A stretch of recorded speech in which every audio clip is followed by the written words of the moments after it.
1 hour later. Isang mapagpalang gabi po mga kapana. Nakarating na tayo sa spot. Sa wakas, nakalaot na rin tayo mga kapana at meron na tayong pang-video na kamera. Ito yung bumuod mga kapana. Isang dalanang bukid. At sa pool naman, salamat. Maganda rin itong guwenamano natin. Masarap na pang sabaw ito mga kapana o kaya pang kilaw. Pangalawang nakita natin dito mga kapana ay dalawang mamaw na luba sana. Kaso ito yung nangyari mga kapana.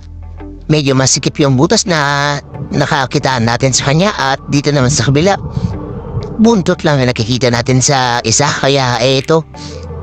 Napana rin natin yung mas balit mga kapana. Hindi lang natin nakuha na ng video. Pasensya na mga kapana. Ito yung paglabas natin sa luba na unang nakuha natin. Malaki-laki na rin ito mga kapana. Mga nasa 3 kilohin. Salamat. First class na ito mga kapana. At nasa 300 na yung kilo dito sa amin ito mga kapana. Kasi nagmahal na naman yung gasolina. Salamat sa mahal na Panginoon. At nabiyayaan agad tayo ng luba. At pagka-secure natin ng luba, ito yung sumunod ulit na nagpakita mga kapana. Talagang bukid na malapad na naman. Ayun sa pool mga kapana. Salamat.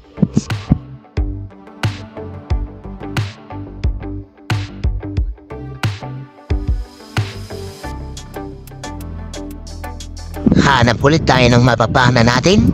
Ito talagang bukid na naman. Yung palapat ulit mga kapana. Ayun, nagitik naman natin.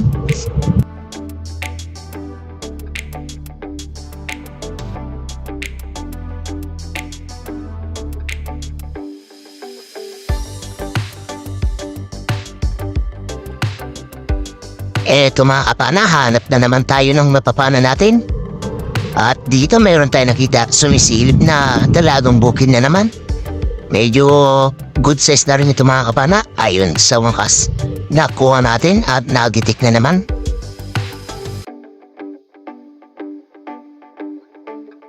Hanap ulit tayo. And ito mayroon nagtatago na naman mga kapana. Isang dalagang bukid ulit. Sa pool kang dalagang bukid ka. Salamat. Sunod-sunod yung mga dalagang bukid na nakikita natin dito sa spot mga kapana. At dating spot din ito mga kapana na pinuntahan natin.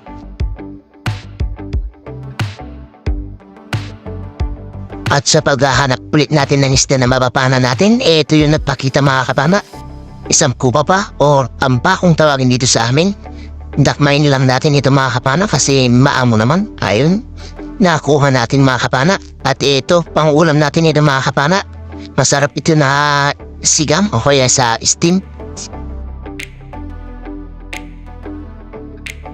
Pagka-secure natin ng kupa pa, eto may nakasilip. Ayun, tinamaan natin yung isdang lapu-lapu or peacock grouper. Blue at takulit kung tawagin naman dito sa amin ito mga kapana. Napaka mailapit ito mga kapana kapag umaga. Pero sa gabi medyo mailat din kaso natimingan natin siya. Salamat. At dito naman mga kapana, malaking barakuda sana yung nakita natin kaso napakailap niya mga kapana kaya hindi natin siya napana. Hanap ulit tayo ng napapana na iba mga kapana. At dito meron tayo nakita malapad na samaral or honeycomb rabbit fish. Sa pool kang samaral ka. Naniisip, malaga kung tawagin dito sa amin or malaga o maabot mga kapana. Masarap na pansinabaw. At masarap din kung makatinig kaya ingat-ingat lang sa pag-awak ng mga kapana kapag bibili kayo sa palengke. Hanap ulit tayo ng mapapana natin. Dito sa may medyo malit na kuweba, meron nagtatago. Sa pool kang surahan ka. Ito yung original na surahan mga kapana. At dabis sa inihaw. Masarap ito na iihawin mga kapana o kaya sa sigam, masarap din. Manibagong paghahanap ulit. Eto, dalagang bukid na naman. Sa pool kang dalagang bukid ka. Kabasi kung tawagin yan sa amin mga kapana. At nanitig ulit natin. Salamat.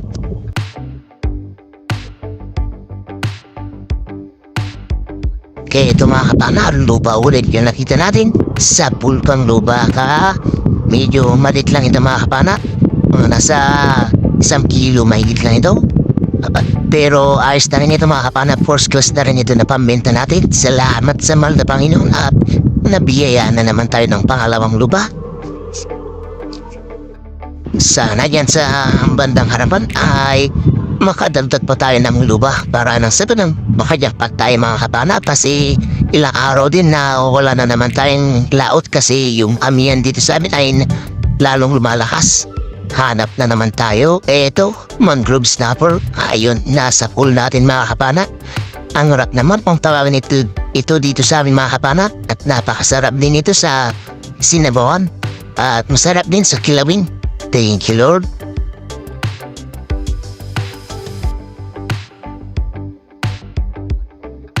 Hanap na naman tayo. Ano kayang isda ulit yung makikita natin?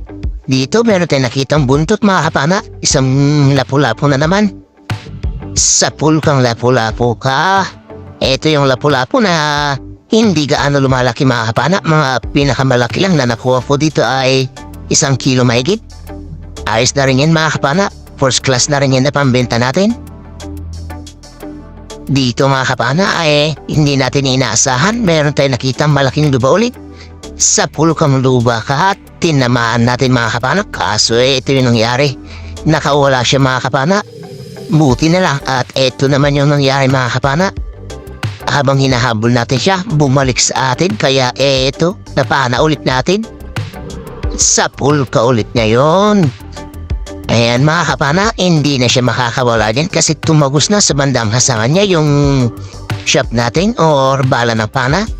Malaki-laki na ito mga kapana, mga tatlong kiluhin mahigit. Salamat Lord, kwartang linaw na ito. Pangatlong luba na nakuha natin. Nakawala man sa unang patpana natin pero hindi na siya nakawala sa pangalawa.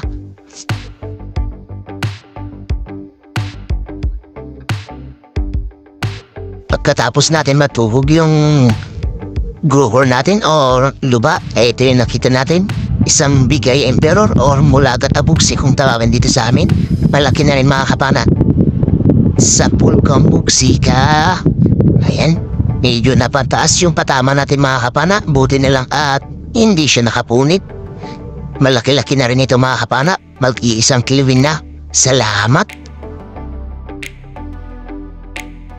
Hanap ulit tayo ng isang mapapaanan na naman. At dito meron tayo nakita. Isang talagbago or ulayan naman kung tawagin dito sa amin. Na yun, nasa pool natin mga kapana. Abang binibidyo natin ito, meron tayo ulit nakita ng isa. Kaya itong mga kapana, nagkasaulit tayo para mapana itong isa. Magkaiwalay lang sila mga kapana, pero magkasama siguro ito. Ayun, nakuha natin yung isa mga kapana.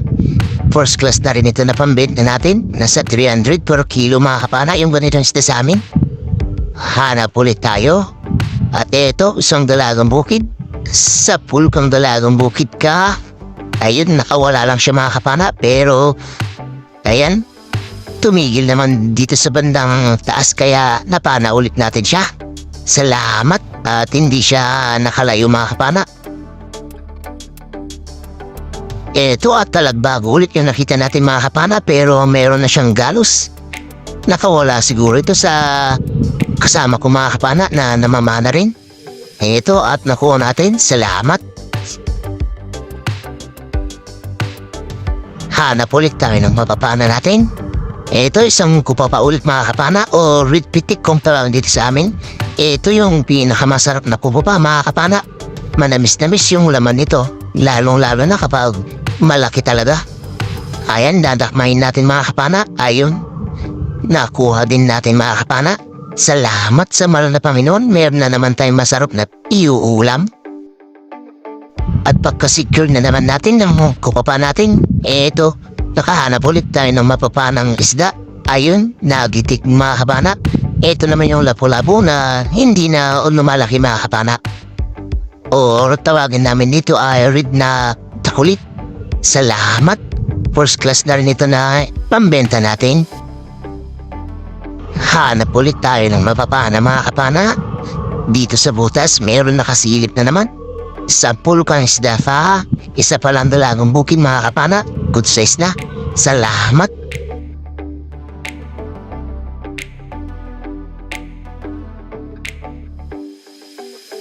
Dito meron ulit tayo nakita mga kapana ng dalagang bukid. At palapat-lapat. Ito, ngayon sa pool mga kapana. Tinamaan sa may palapit sa muntok.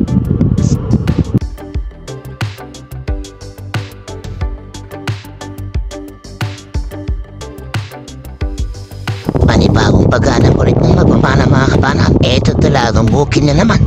Medyo malapat-lapat ulit. Ayun, tinamaan din natin mga kapana. Salamat.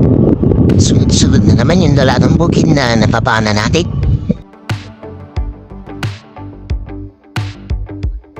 Hanap ulit tayo ng magpapana. Ito.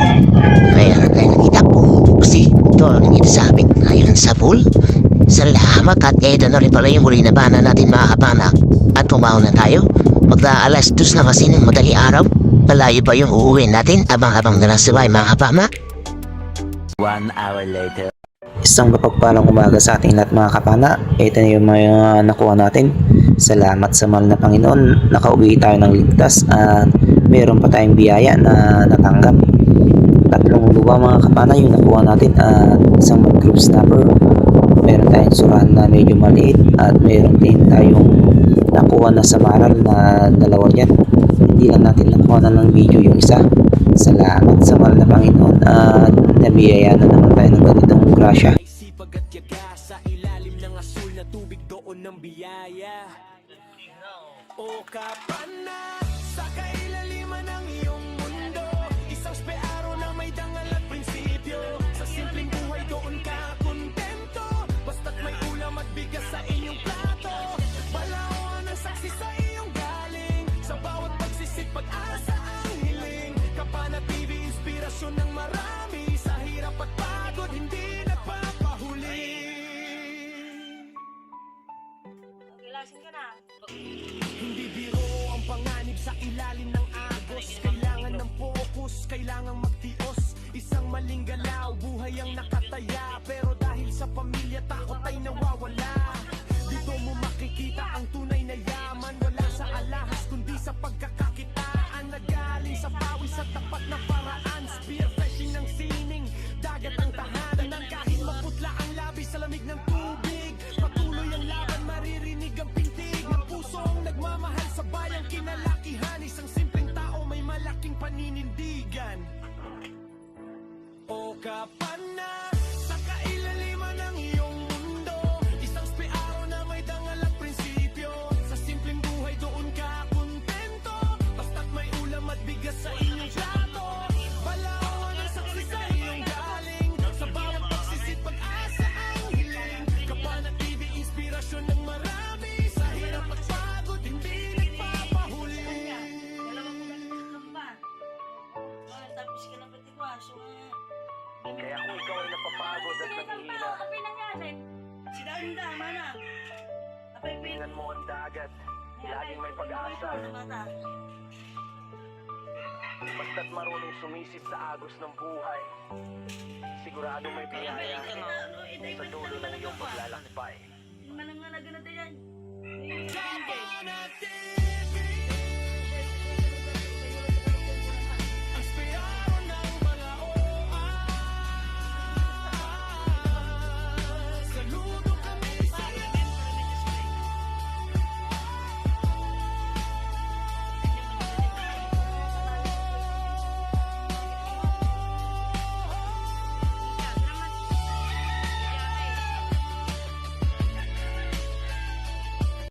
Pagpalang tanghali mga kapana. Ito na pala yung mga nakuha natin kagabi. Yung sari-sari natin 14 kilos lahat mga kapana. At 2,940 naman yung bayad ng sari-sari natin. At yung mga first class natin, yung luba at mga samaral 11.5 kilos. At ito naman yung bayad niyang first class natin 3,450. At yung surahan natin na isang piraso kalahating kilo at 165 naman yung bayad. Kaya ito yung kabuuan na bayad ng isda natin, 6,555. At 26 kilos naman yung napabenta natin. at 1.7 na pang ulam, kaya 27.7 kilos lahat yung nakuha natin. Maraming salamat sa mahal na Panginoon at nabiyayaan tayo ng ganitong grasya. At ayun, sa susunod na video na lang po tayo mag-shoutout mga kapana. Pasensya na po. At maraming salamat po sa nakarating sa dulo ng ating video. At sana hindi kayo magsawa na panoorin ang ating mga videos kahit hindi po siya kagandahan mga kapana. At maraming salamat din po sa patuloy na sumusuporta sa aking YouTube channel. At ayun, hanggang dito na lang po muna yung video natin mga kapana. Hanggang sa susunod na video. Maraming salamat po ulit mga kapana at God bless po sa ating lahat.